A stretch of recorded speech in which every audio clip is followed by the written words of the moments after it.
Jacob Albrocht, Tommy Kester. This is Sports Daily on Wichita's #1 sports radio, 97.5 and 1240 KFH.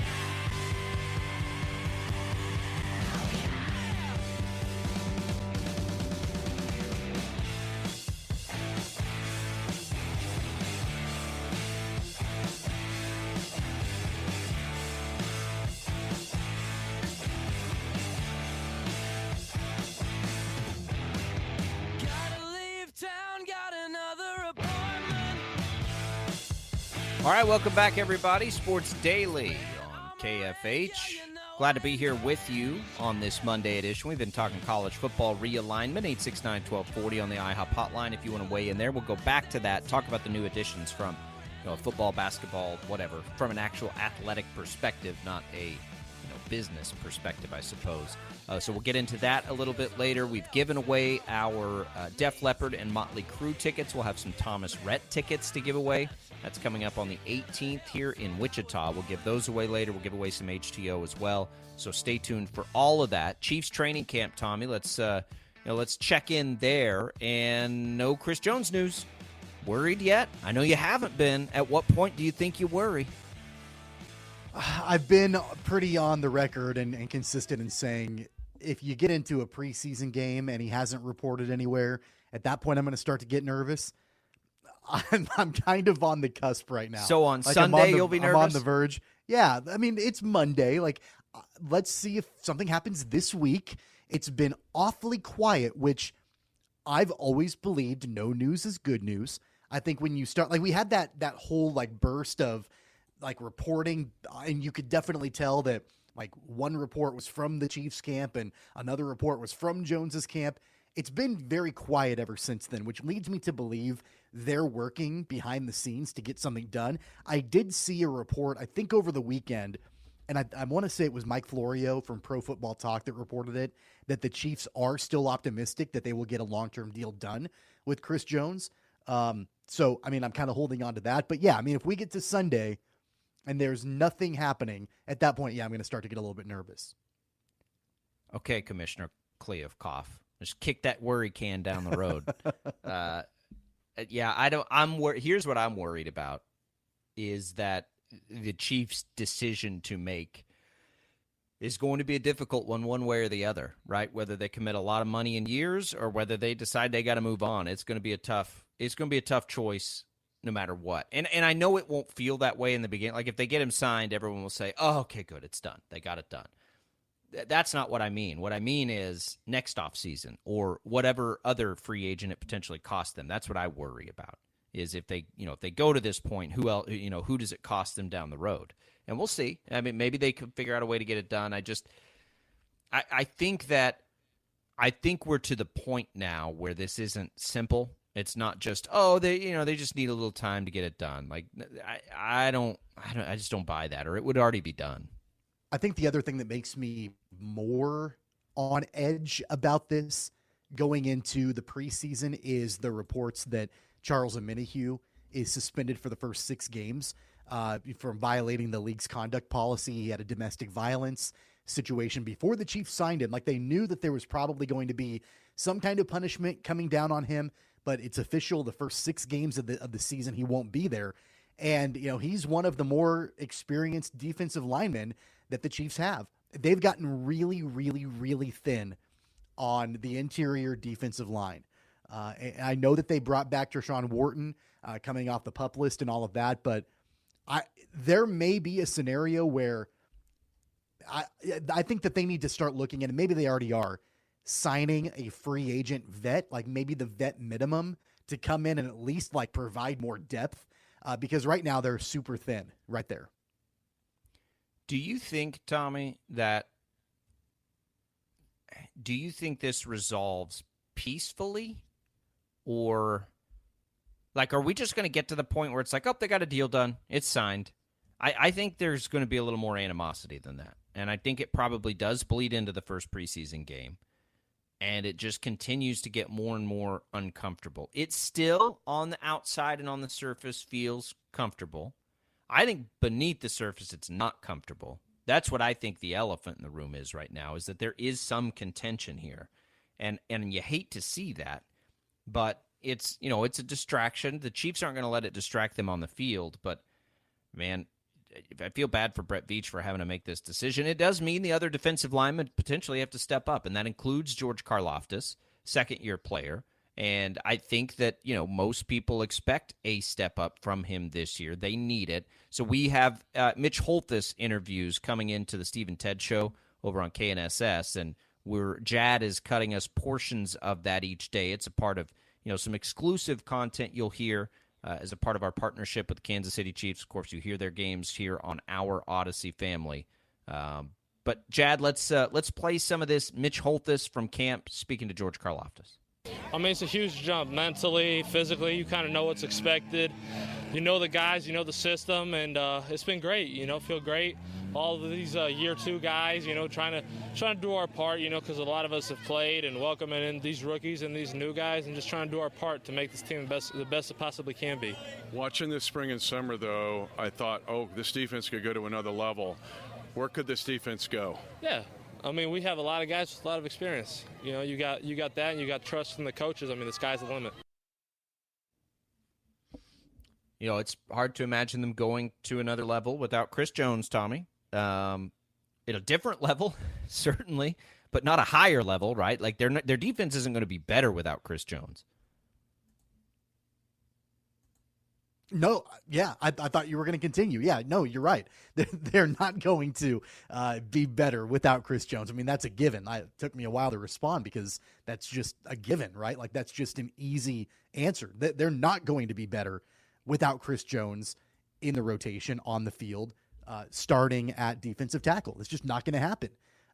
And I go back to multiple conversations that we've had over the weeks when we knew that Chris Jones was looking for a new contract, even before Quinnen Williams signed, even after Quinnen Williams signed with the Jets, where we felt like, at least where I felt like Chris Jones belonged salary-wise with the Chiefs.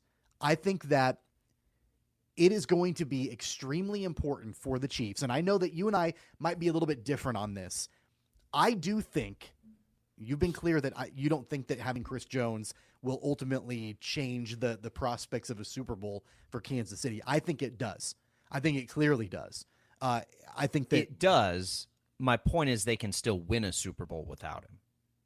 Yeah, again, I think that margin of error gets really, really small if you don't have the leader of your defense. And by the way, we're not talking about a defense that is consistently in the top 10 in the NFL, even with Chris Jones. Like, they've been a very average defense overall with Chris Jones on the field. Where do they go without Chris Jones on the field? Like, I know that there have been, like, Steve Spagnuolo, I've heard interviews with him where he said that he expects the Chiefs to be right around 10th in the NFL, and he wants to see them improve to be in the top 10. It's going to be super hard to do that if you don't have your defensive general on the field applying pressure on the quarterback, his run-stopping abilities, all of the different things that he brings to the table. I have a hard time thinking that they're going to be even average this year as a whole, an entire unit without Chris Jones, and it makes that margin of error so much smaller. Do you know how many years Chris Jones has played every game of the regular season? One.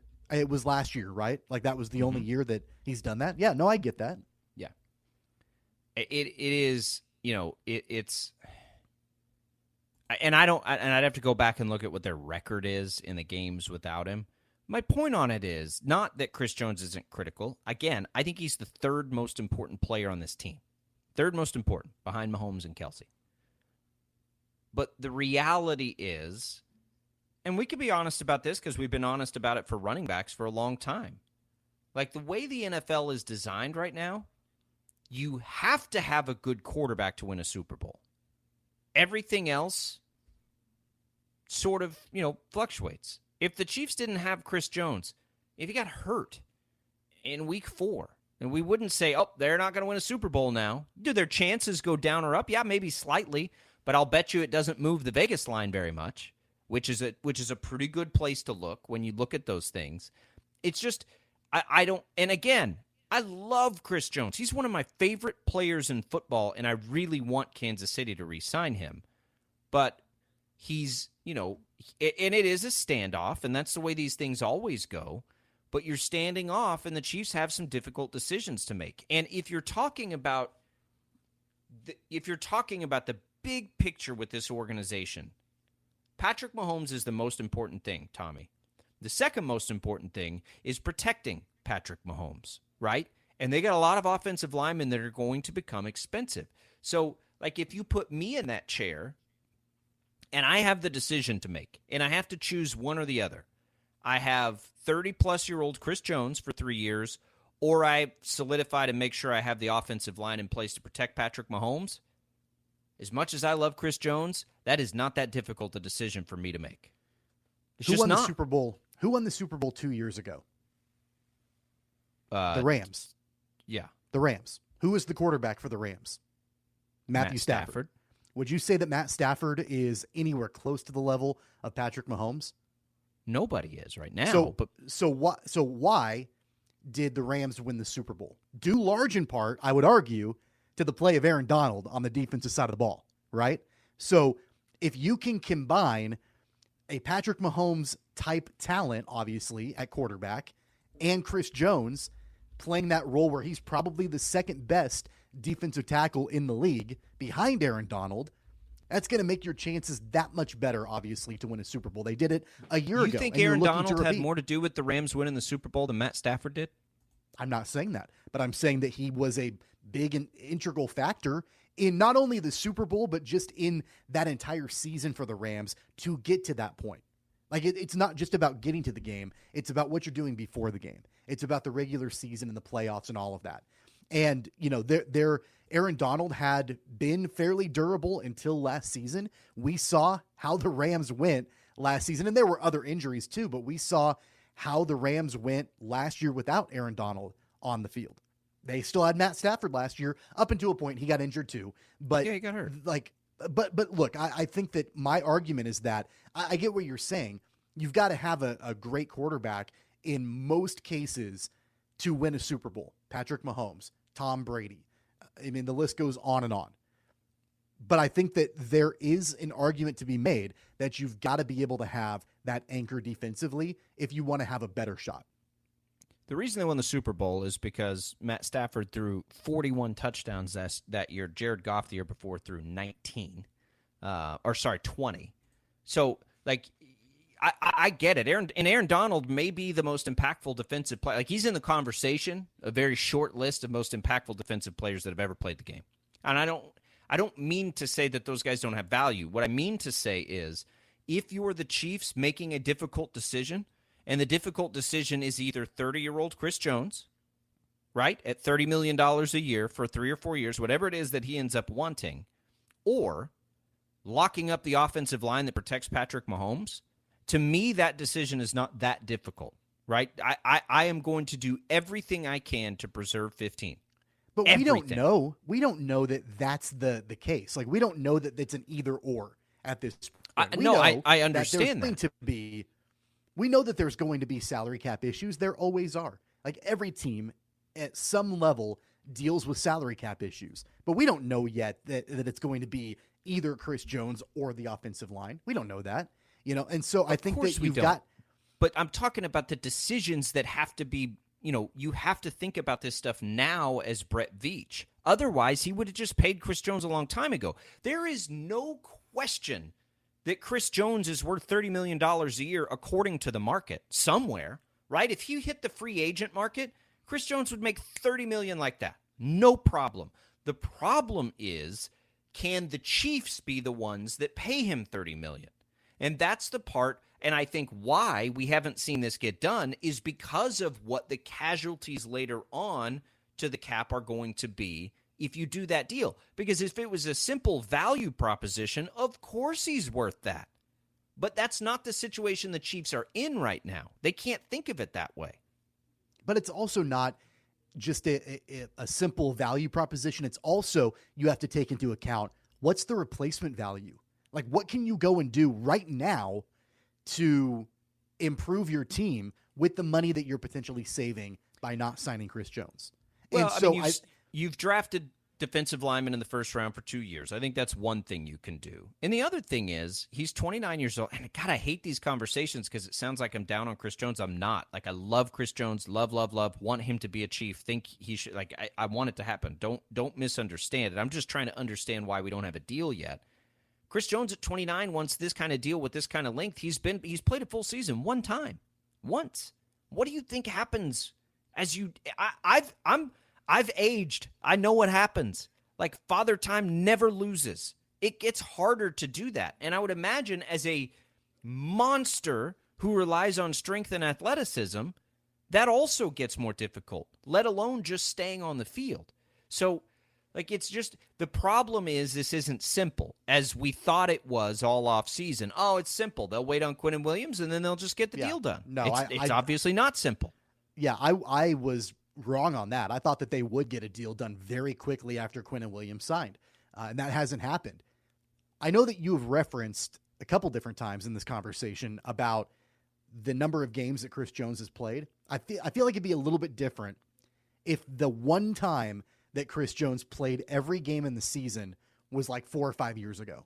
We're talking about last season, right? So he is, and I think rightfully so, cashing in on the fact that last season was his most durable year, and I think banking on him continuing to be durable. If it was 4 or 5 years ago and he played all the games and was super impactful and his number of games declined from that point on, it'd be different. We're not talking about that. We're talking about this last season. He was on the field every single game, and I believe played the second most snaps in the NFL from a defensive player. Like, he was very durable. He was always present. He was there, and he was impactful when he did it. And so I think rightfully so, he's cashing in on that.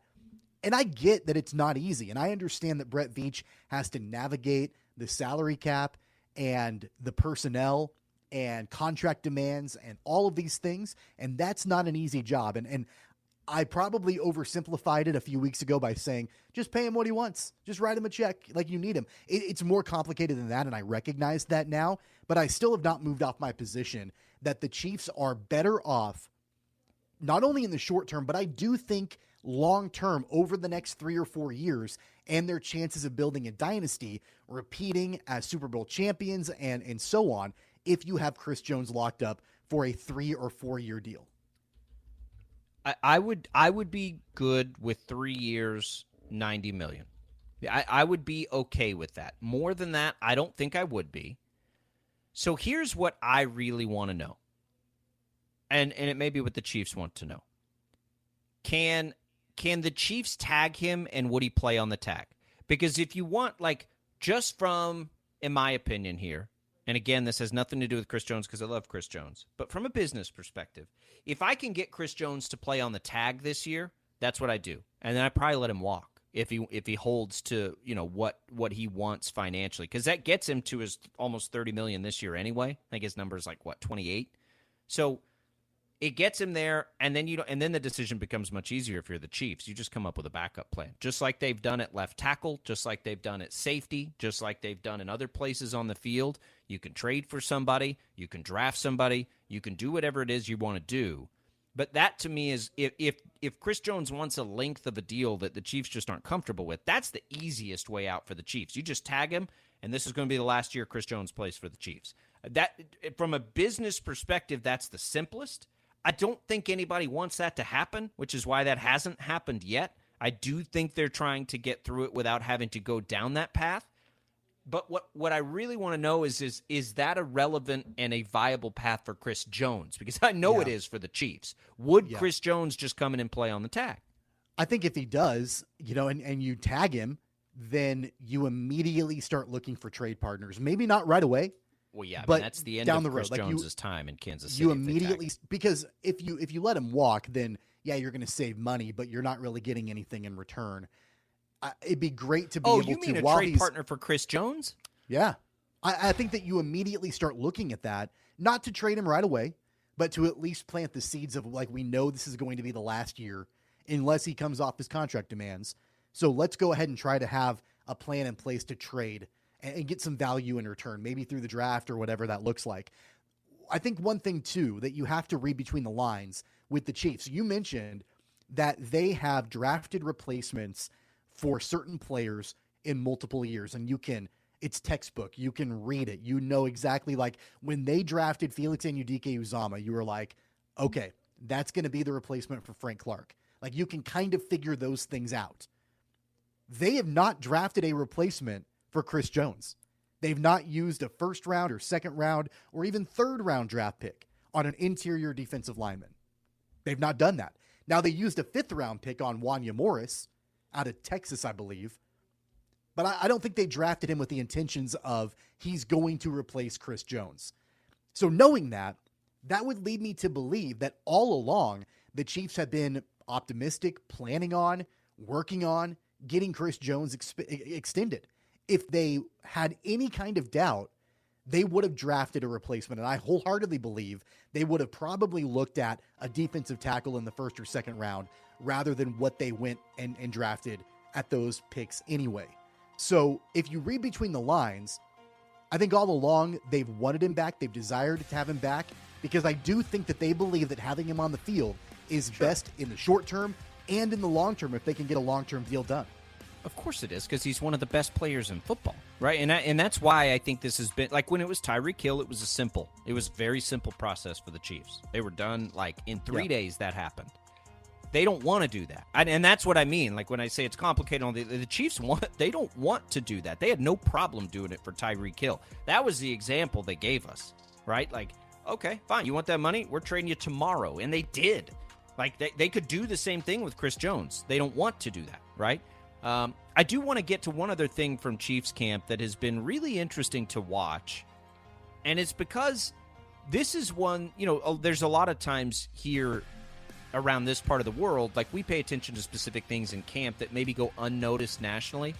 Boy, there's a storyline happening at Chiefs camp that you might feel like that would normally happen with, but it's not. It's a player that's standing out that I kind of feel like everybody's talking about. We'll talk about that next on Sports Daily as we come back. On the way out, let's give away some HTO. We'll do just straight iced tea this time. 2 free iced teas at HTO Wichita East or West available for you. Coming soon in Derby, but these will be good for East and West right now. 13th and Tyler West, 21st and 127th East. 25 flavors to choose from, more than actually. And you can get your hands on 2 of them for free, courtesy of us here at Sports Daily. Jad will take the first caller during the break on the IHOP hotline. Get us a winner there. Don't forget, Thomas Rhett tickets still to give away later in the show. We'll be right back with more Sports Daily right after this.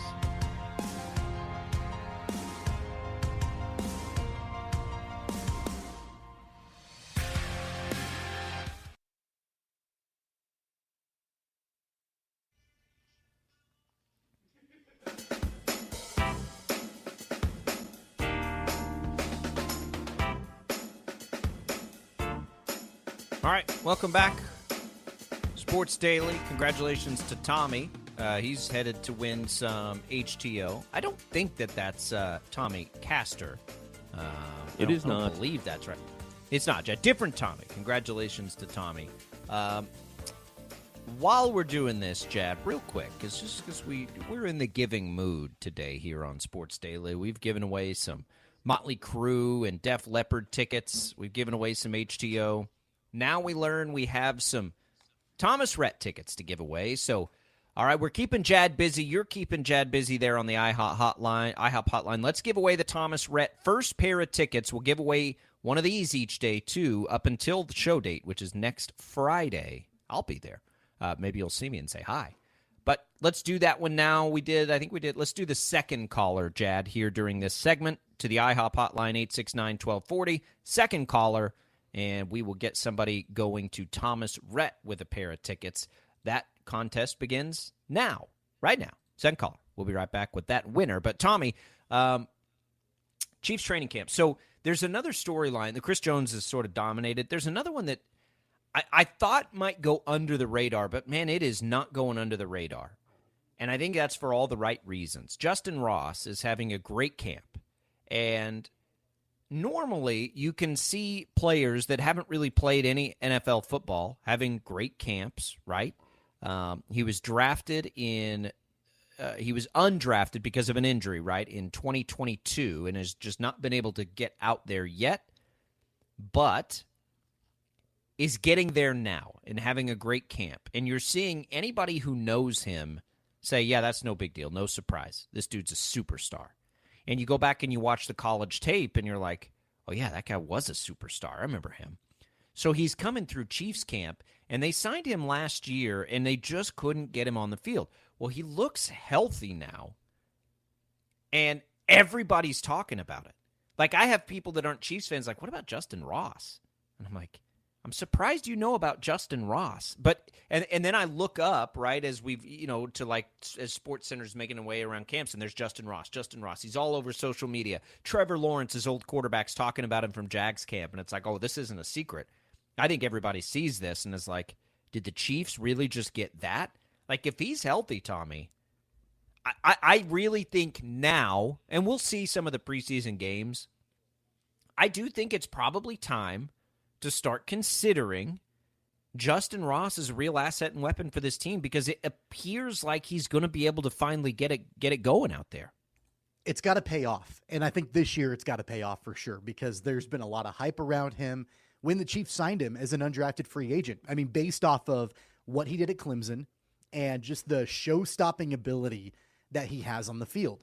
And so this has got to be a situation for Justin Ross coming into this season where Chiefs fans are able to look at him and say, okay, like that was a good signing. That was worth it. And I know it's low risk because they didn't use a draft pick on him and all of that.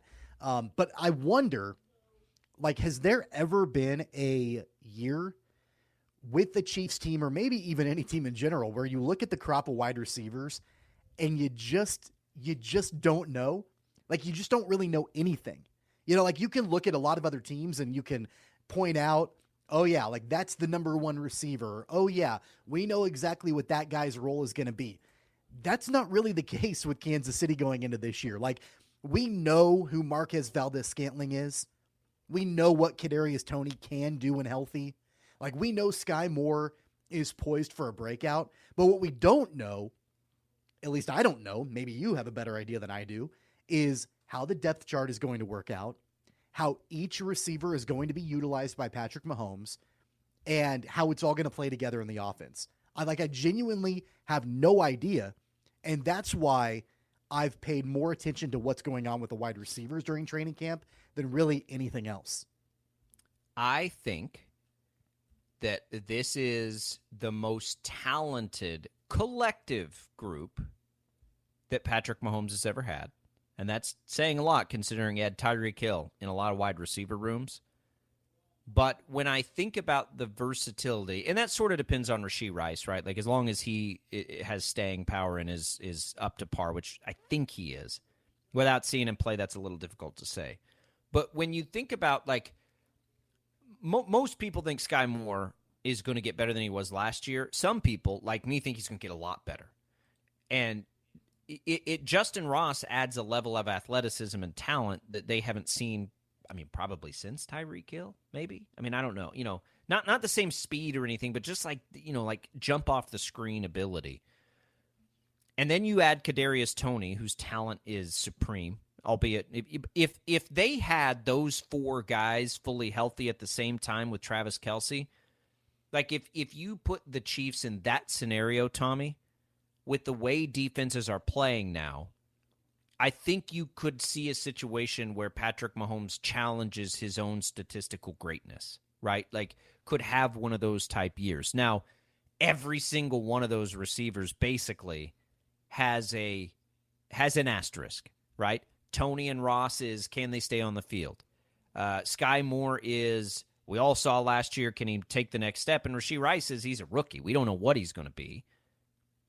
So, I think that possibility is out there. I'm not saying I think that's going to happen just yet. I mean, I might at some point, because like the versatility of this group is pretty unique. The way that defenses play now, which is what we saw basically against Mahomes in the Super Bowl loss to Tampa, that's how defenses are playing. Okay, well, look at all these guys who could be incredibly dynamic after the catch now that Patrick Mahomes has to work with. Where last year, he like the thought of like after the catch from some of those receivers was pretty tame, right? And not that exciting. So I'm really really, really excited about this group if they can all get on the field at the same time, because I just think you're toast if you're the opposing defense unless you can get a pass rush, and it's just hard to get a pass rush on Patrick Mahomes. Yeah. From a pure talent level, what the Chiefs did this offseason is they replaced Juju Smith-Schuster and Mecole Hardman with Rashee Rice and Justin Ross, essentially, right? Like, that's kind of what they've done as far as replacement. And I think from a talent perspective, lower floor, higher ceiling, right? The ceiling is significantly higher for those two guys. I don't know if you've ever seen these before. A lot of Twitter accounts will put these out, occasionally, I think for clicks and for whatever. But usually it's like when a team signs somebody. I know the Ravens did this when they signed Odell Beckham Jr.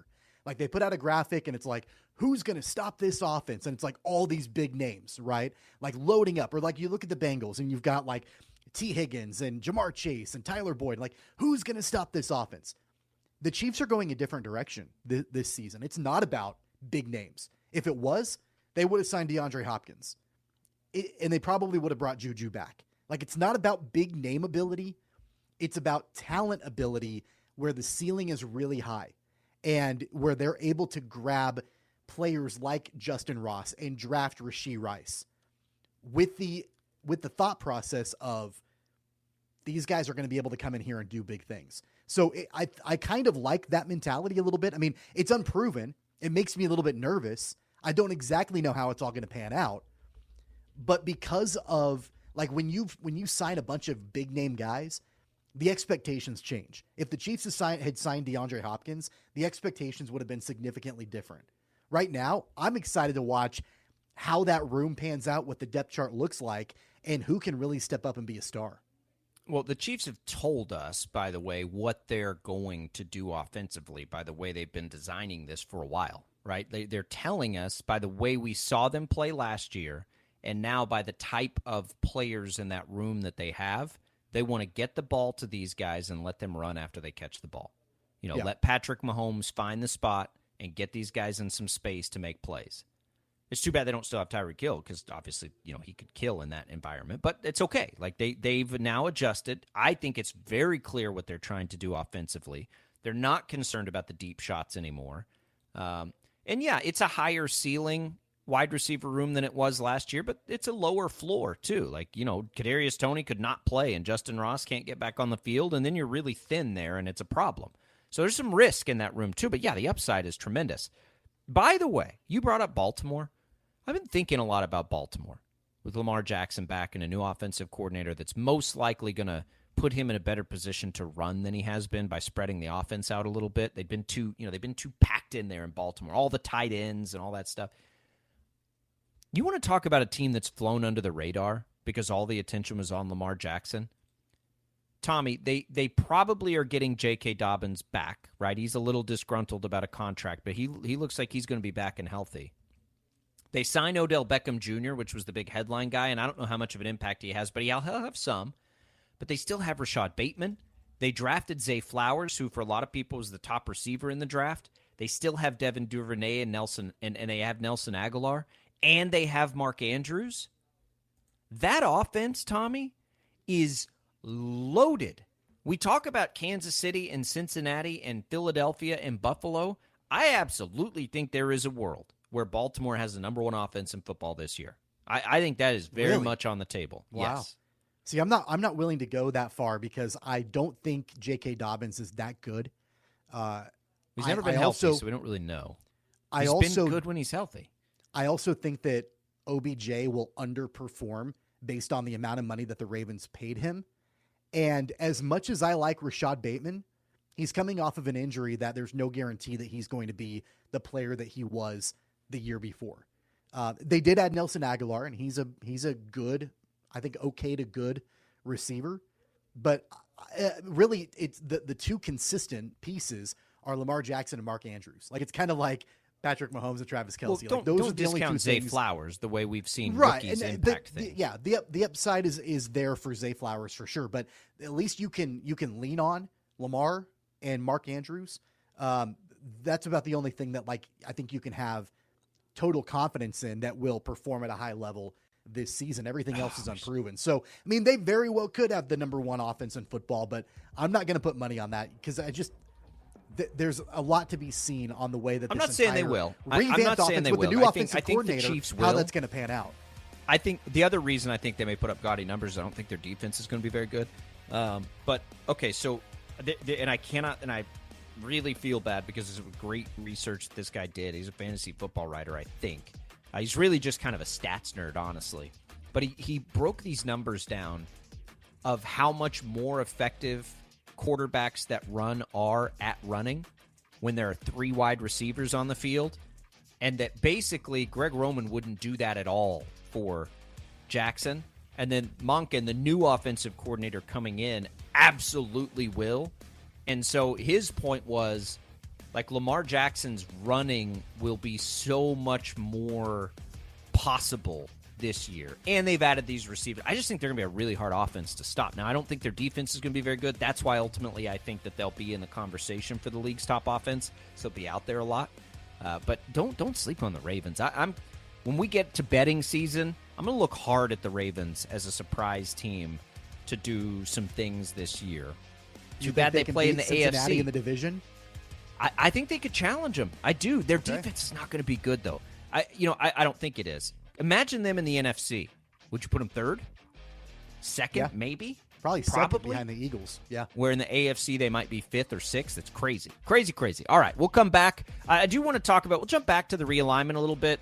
We haven't really talked about how much better the product in the Big 12 is now going to be.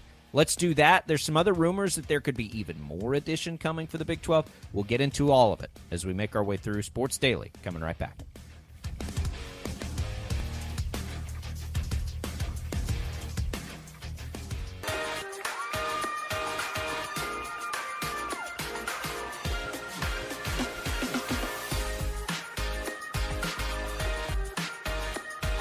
All right, congratulations to Andy winning those Thomas Rhett tickets. We'll have a pair of those to give away every day on the show here until the 18th, which is the day of that show. We will have a few more pairs of the Def Leppard, Motley Crue, Alice Cooper tickets. That one coming to Tulsa. So stay tuned, music lovers, for chances to go to some of these great shows on us here at Sports Daily. Thanks for everybody for watching, by the way, on Facebook, on YouTube, on Twitch now. If you're a Twitcher, I still don't fully understand. I think that's mostly young people watching video games, but I think it's expanded. I think that's what it used to be, but I think it's expanded quite a bit. But you can find us there. Just search Sports Daily. You can do that on YouTube as well, or just follow the Facebook page. Of course, you can find us on Twitter as well. Tommy, we started with conference realignment. Let's go back to this, and we'll get more into this throughout the week here for sure. But I love the four corner schools as a fit. They do feel like a fit to the Big 12. I think Utah might feel the most out of place, but Utah's probably the best football program in recent years, and it gives you the BYU rivalry, which is just going to be so good. But what I wonder, too, outside of just the league and getting better and all those things, I wonder if this opens recruiting to some degree for Kansas State and Kansas and some of the other Big 12 schools. Like, could we see any sort of pipeline now out west that maybe wasn't there before? I don't know. I mean, maybe a little bit. It's been pretty well documented that over the last 5 to 10 years, a lot of West Coast prospects and recruits are now going to like the SEC.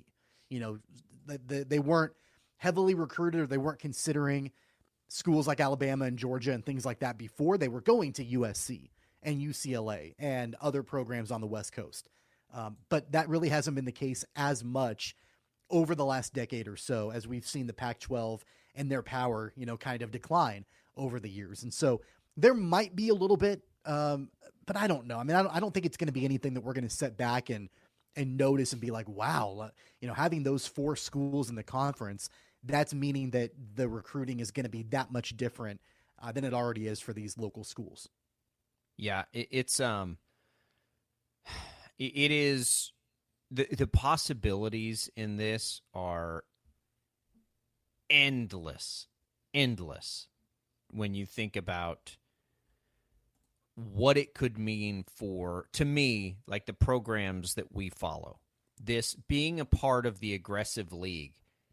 Kansas and Kansas State especially, when Texas and Oklahoma left, it felt like where Oregon State and Washington State are now, like what could happen here, right? Smaller markets. Now, I think the difference between Kansas State and those schools is big. Like, I think there's a large difference, between them. So don't misunderstand what I'm saying. Kansas State's far more successful, has an incredible fan base, is lifting its national profile each and every year. But, the smaller, maybe ag-driven or whatever it is schools, you're like, oh, my God, like what's going to happen here? And to think about that fear to where we stand now, and Kansas was in the same boat because football wasn't very good at the time. Like, to think now where they are, where they have a chance at this massive league, which who knows what it looks like in 4 or 5 years, that is a really cool feeling for those fans too. And I think, based on what I've seen, that everybody is appropriately excited for the Four Corner schools coming in and the other 4 schools that were added. And, top to bottom, there's no question the league is the best it's ever been now, even without Texas and Oklahoma. And I think we'll see it. And we don't know yet, but I think we'll see the original 4 additions, right? I think they're all going to get better by joining the Big 12. I think the Four Corner schools could do the same thing, and they were already a level better anyway. How quickly do you think any of those schools competes for a Big 12 title? I think that Utah can come in and compete right too. away. That's probably the one that right now I think is the most prime and ready in the present time to compete for a championship, because Arizona and Arizona State, they fluctuated in their success in the Pac-12. And I think more often than not, it wasn't good for either one of those schools. But I think that they've got the opportunity to build. It's going to be Utah, though, that can come in right away and I think challenge for a Big 12 championship. Think about this, too. Full circle. The first question I asked you is, can the Big 12 schools, Kansas and Kansas State, can they start to recruit west? I wonder, too, if Arizona and Arizona State can start to recruit east a little bit easier. Because they're still going to be able to recruit west, but now, like, think about some of the top recruits that we've had that end up at Oklahoma, right, or Iowa State or whatever. Like, I absolutely, like, if I'm a kid and Arizona's on the table, like, we've all heard about Arizona and Arizona State, right? Like, we've all heard that, how fun it is to go to school there. I think they could open themselves up, too, to some of this. And Colorado to some degree, maybe a totally different vibe and different culture in that city than Tempe and Tucson. But I love it. I do think it is a cultural fit as much as it is anything else, and that's what we always heard with the Pac-12. But who do you think Arizona has more in common with, right? Cal Berkeley or, I don't know, Texas Tech? It just feels like Texas Tech to me. It feels like they might be a better fit in the Big 12 than they ever were in the Pac-12, even though they've been original members and in there forever. Right. I get all that. And that's why I think Brett Yormark targeted the Four Corners from the beginning. And that's why the reporting was there months ago that those might be the schools that the Big 12 will go after. It happened that way because I do think that the 4 schools that ended up there are ultimately going to be a really good fit in the conference. I think Phoenix has more in common than Dallas than it does with San Francisco. I guess I'll say that, when everybody talks about losing that, culture, I'm not sure how much the Arizona schools fit anyway. So we'll see. 869-1240. We'll come back. We'll wrap it up. We'll tell you what's on tap here on the network today. Sports Daily. The official Winning Time podcast from HBO is back. I'm Rodney Barnes, executive producer on the show. Magic and the Lakers are back to defend their title. Join me as I break down each new episode with sports writer Jeff Pearlman and the actors, directors, and key collaborators who brought the 1980s Showtime Lakers to life. It's not about basketball. It's about winning. Listen to HBO's official Winning Time podcast on Sundays after the show airs on Max.